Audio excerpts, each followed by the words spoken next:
안녕하십니까. 파이낸셜 타임스와 이코노미스트 보는 세계 경제.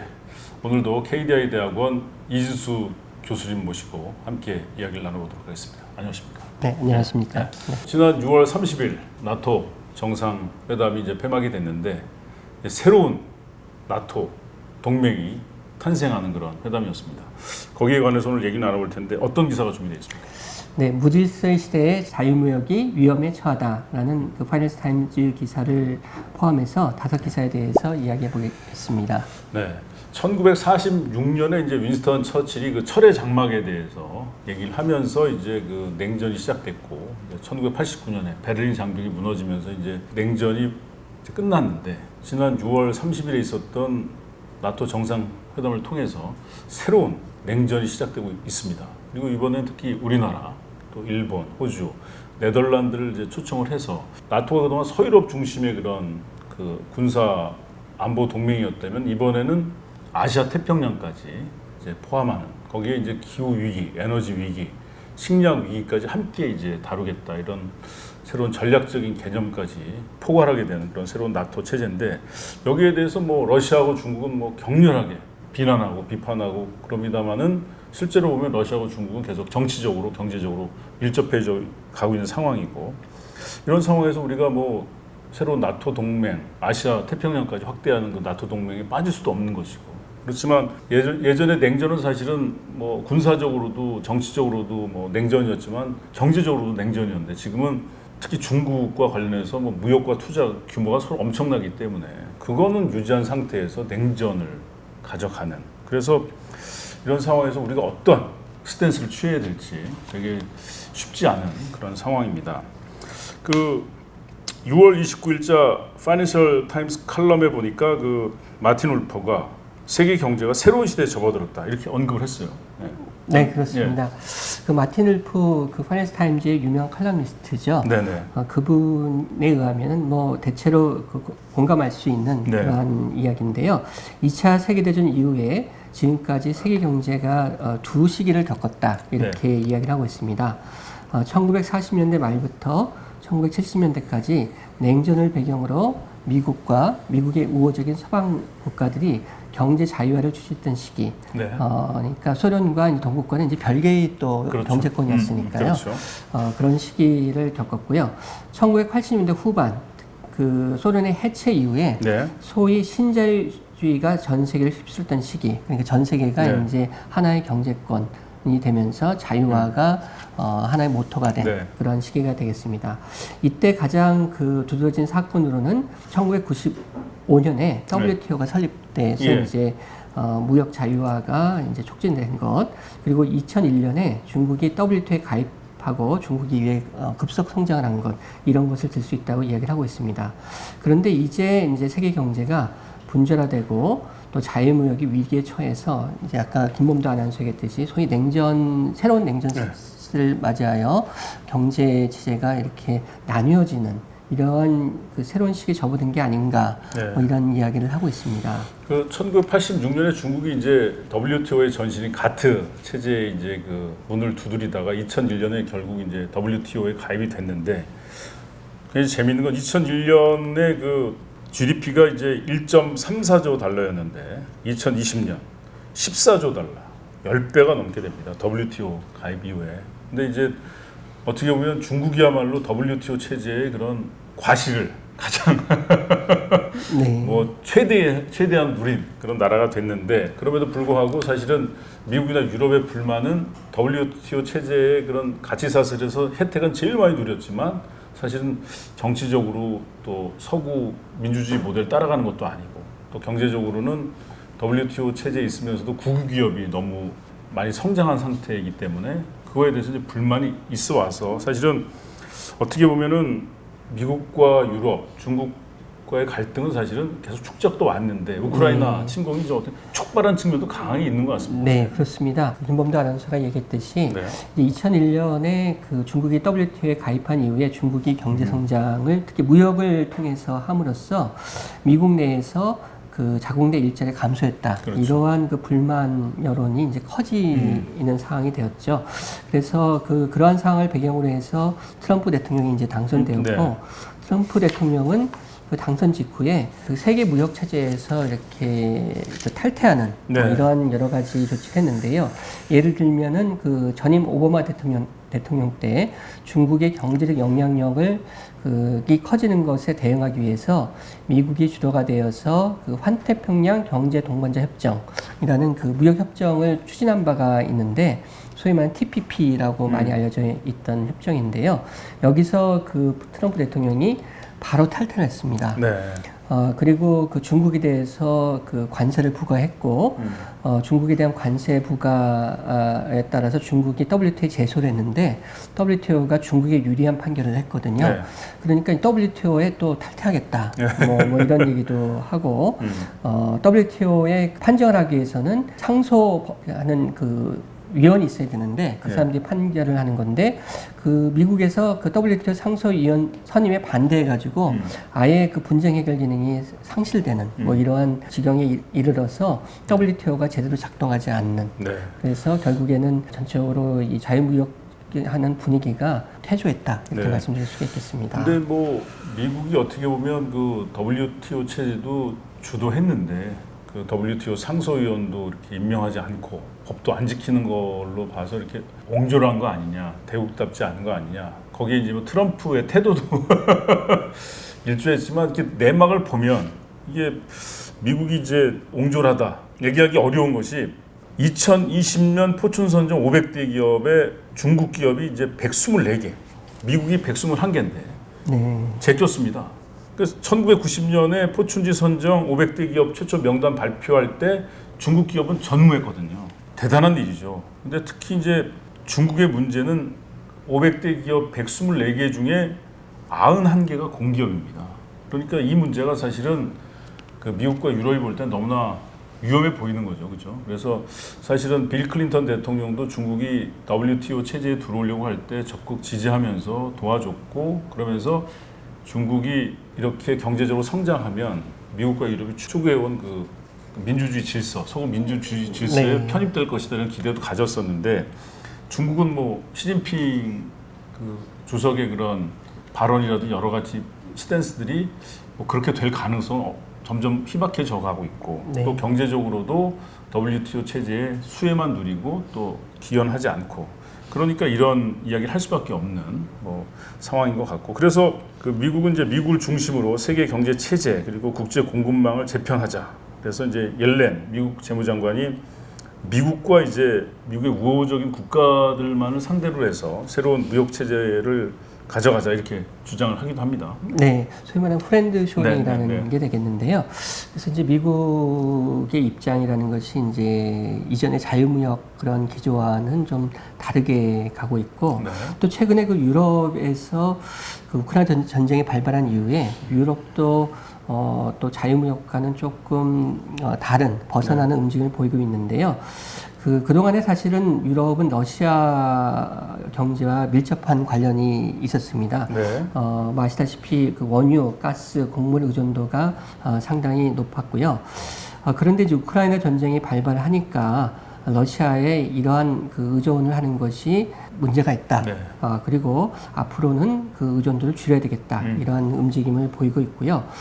그리고 이제 유럽 자체의 국방, 그리고 나토에 대한 관심, 그에 따라서 이런 관심이 커지면서 독일 같은 경우에는 국방비 지출을 GDP 2%까지 늘리겠다. 네. 그동안은 굉장히 소극적인 입장이었는데 사실은 뭐 2차 세계대전도 일으키고 그래서 1차 세계대전 다 일으키고 그래서 사실은 주변 국가들 눈치도 봤는데 네. 이제는 뭐 다른 나라들도 동의하는 느낌이 드니까 말이죠. 네, 그렇습니다. 그래서 그렇게 하겠다 그러고 또 그 군사적으로는 중립적인 입장을 취해왔던 스웨덴과 핀란드 이런 국가들까지 최근에 나토에 가입하겠다고 신청하는 등 그 유럽 연합 내 국가들이 그 유럽의 소위 말하는 전략적 자율성을 강조하는 네. 이러한 분위기가 이루어지고 있습니다. 지난 6월 29일부터 30일까지 스페인 마드리드에 있었던 나토 회의에서는 새로운 전략 개념, 스트래지c 컨셉트를 채택했는데요.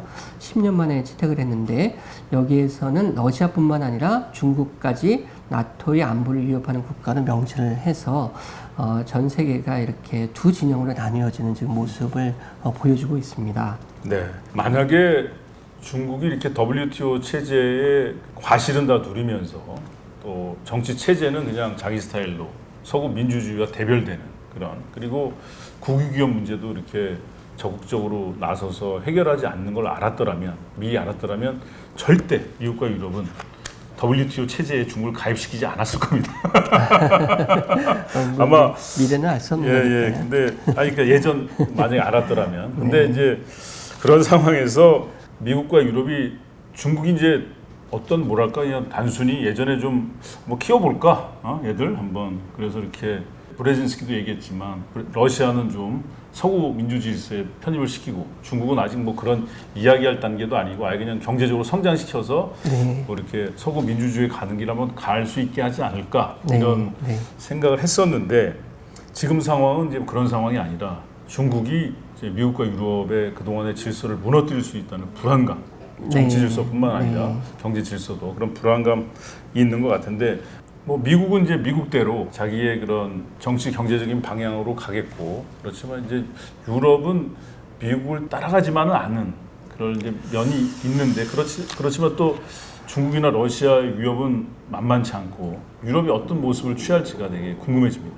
지금 말씀드린 것 같이 미국과 그 유럽을 중심으로 한 서방 세계, 그다음에 러시아와 중국을 또 한 축으로 하는 그 두 세계가 이제 나뉘어지는 지금 경향을 보이고 있는데, 과연 그러면은 향후에 이러한 상황에서 국제 경제와 무역 질서가 어떻게 될 것인가, 그리고 우리는 어떻게 될 것인가, 이제 이게 굉장히 중요하지 않겠습니까? 우리나라 같은 경우에는 이제 무역이 경제 차지하는 비중을 볼 때 이제 그런 부분이 더욱더 중요하게 되겠는데요. 이와 관련돼서 그 재미있는 통계가 하나 있습니다. 지난 그 3월 2일에 유엔 총회에서 러시아의 우크라이나 침공을 비난하고 러시아의 철수를 요구하는 결의안을 통과시킨 바 있는데요. 이를 지지하는 국가가 141개 국가였다고 합니다. 그런데 그 하버드 비즈니스 리뷰 기사에 의하면은 2020년 세계 상품 교육 중에서 이들 141개 국가를 그 그룹으로 봤을 때 이들 간의 교육이 차지하는 비중이 61%였단 말입니다. 그럼 나머지 39%는 어떻게 되느냐? 그 중에서 가장 큰 것은 이들 141개 국가 그룹과 중국과의 교육이 23%에 달했다는 내용입니다. 반면에 이들 그 141개 국가들과 러시아의 거래 비중은 2%에 불과했다고 하는데요. 그러니까 경제적인 측면에서 보면 사실 러시아는 그렇게 큰 이슈는 아니다. 이 세계 경제와 무역 체제에서 중요한 것은 중국과 어떻게 할 것이냐. 이건 우리만의 문제가 아니라 많은 국가, 141국가들 전체에 해당하는 그런 문제가 된다고 이야기를 할 수가 있겠습니다. 사실 미국과 유럽이 뭐 이제 그 1, 2차 세계대전 경험했지만 그동안 세계 질서를 이끌어왔기 때문에 러시아 하나 정도는 뭐 경제적으로 충분히 또 정치적으로도 봉쇄할 수 있다 생각하는데, 중국이 워낙 경제 규모가 크기 때문에 쉽지 않은 상황인데, 이런 뭐 갈등 상황에서 유럽이 이제 어떤 방향을 취할지가 중요해지는 거죠. 네, 그래서 그 전 세계적으로 보면은 이제 크게 세 가지 세력으로 지금 이야기를 할 수가 있겠는데요. 경제 측면에서 보면 러시아가 중요한 이슈는 아니기 때문에 경제 측면에서 보면 미국과 중국, 그리고 이제 유럽이 하나의 그룹으로서 이제 있다고 이야기를 할 수 있고, 물론 유럽이 전 세계 그 경제와 무역 구조를 이끌어 갈 수 있는 구조는 아니겠습니다만, 유럽이 자체적인 이해관계를 가진 제3의 세력으로서 조정하고 활동할 가능성은 높지 않느냐, 이렇게 생각할 수 있고, 그 점에 우리가 주목할 필요가 있겠다. 우리 같은 경우에도 유럽이 어떻게 하느냐, 미중 간의 그 관계에 있어서 그런 부분을 면밀히 검토하고 우리 입장을 정하는 데 있어서 크게 참고할 필요가 있겠다, 이러한 생각을 할 수가 있겠습니다. 이와 관련돼서 최근에 재미있는 흥미있는 두 가지 에피소드가 있는데요. 첫 에피소드는 최근에 중국이 그 유럽의 그 비행기를 제조하는 에어버스라는 회사가 있지 않습니까? 그 에어버스로부터 292대의 비행기, 규모로는 370억 달러, 우리 돈으로는 약 48조 원에 달하는 그러한 그 비행기를 구입하기로 한 그 사례가 있습니다. 미국의 회사인 보잉으로부터는 구입을 하지 않고요. 그러니까 중국이 거대한 시장을 배경으로 해서 유럽을 자기네로 끌어들이겠다, 이러한 것으로 볼 수가 있을 텐데요. 나토 회의고 뭐고 간에 뭐 이런 제한유무는 팔아야죠, 우리도. 네, 그래서 이제 그 유럽이 미국과의 관계도 중요하고 예. 중국을 갖다가 잠시적인 위협 국가로 네. 보지만은 또 경제적인 면에서는 또 다른 네. 입장을 취할 수 있는 네. 그런 가능성이 이제 이런 부분에서 볼 수가 있는 것이 되겠습니다. 또 다른 에피소드는 이제 언론에서도 많이 얘기가 됐습니다만 네덜란드의 그 반도체 생산 장비를 제조하는 회사로 네. ASML이라는 회사가 네. 있지 않습니까? 그 독점적인 회사로서 전 세계 반도체 그 산업에 있어서 굉장히 중요한 위치를 차지하고 있는 회사가 되겠는데요. 이 회사가 그 뭐 알려진 바에 의하면은 중국의 반도체 장비를 판매하지 않도록 미국에서 요구한 바가 있다 이렇게 알려져 있지 않습니까? 이 부분은 많이 얘기가 됐는데요. 그 블룸버그의 그 보도에 의하면은 그 이러한 상황에서 그 마크 위테 네덜란드 총리가 우리가 미국의 입장만을 따라갈 것이 아니라 유럽연합이 자체적으로 중국과의 무역 정책이 있어야 되지 않느냐, 그러니까 독자적인 그런 정책이 있어야 되지 않느냐 이런 이야기를 했다고 합니다. 네덜란드 입장에서는 이제 중국이 그 무시 못할 교육국이 되겠는데요. 그렇죠. 네덜란드의 입장에서는 독일, 벨기에에 이어서 중국이 세 번째로 규모가 큰 교육국이라 합니다. 그래서 이처럼 그 유럽이 미국과 중국의 갈등에서 국방이라든가 어떤 전략적인 측면에서 또 미국과 이렇게 같이 가는 모습을 보이면서도 경제적으로는 또 다른 그 입장을 취할 가능성이 상당히 있기 때문에 우리 입장에서는 그 어떻게 할 것인가 이런 부분에 있어서 유럽이 어떻게 하는가를 면밀히 보고 그 부분을 참고할 필요가 있겠다 뭐 이런 생각을 할 수가 있겠습니다. 네덜란드 입장에서는 뭐 계속 팔 거야. 미국을 상대로 얘기할 수도 없고 네. 또 그렇다고 해서 이제 중국과의 관계를 끊을 수도 없고 그러니까 이제 유럽 연합이 좀 대신 얘기 좀 해줘. 뭐 이런 분위기 이런 유럽 연합이 이런 분위기인데 네. 우리는 사실은 뭐 애매한 게 이제 아시아 태평양에 속해 있지만 뭐 일본, 호주, 네덜란드와의 관계가 뭐 네덜란드가 EU와의 그런 관계도 아니고 좀 애매하긴 한데 우리도 앞으로 뭐 나토 동맹이건 또 미국과 유럽의 연합이건 뭐 또 아시아 태평양까지 합쳐진 새로운 나토의 모습이건 간에 뭐 이제 우리나라도 G10 국가답게 뭔가 이제 우리가 지향해야 될 가치 또 거기에 따른 어떤 발언이라든지 행동을 좀 지속적으로 해나갈 필요가 있겠다. 그래서 매번 뭐 미국이나 또 이런 중국, 러시아, 또 유럽의 스탠스에 그냥 발맞춰가는 게 아니라 우리 입장도 좀 이제는 좀 어느 정도 보여줄 때가 되지 않았나 뭐 그런 생각도 해보게 되는 시점이네요. 네, 그래서 그 자유무역이 지금 위기에 처해 있는 거는 있습니다만 유럽이 또 제3의 세력으로서 이에 대해서 어떤 입장을 취하고 나아가는가.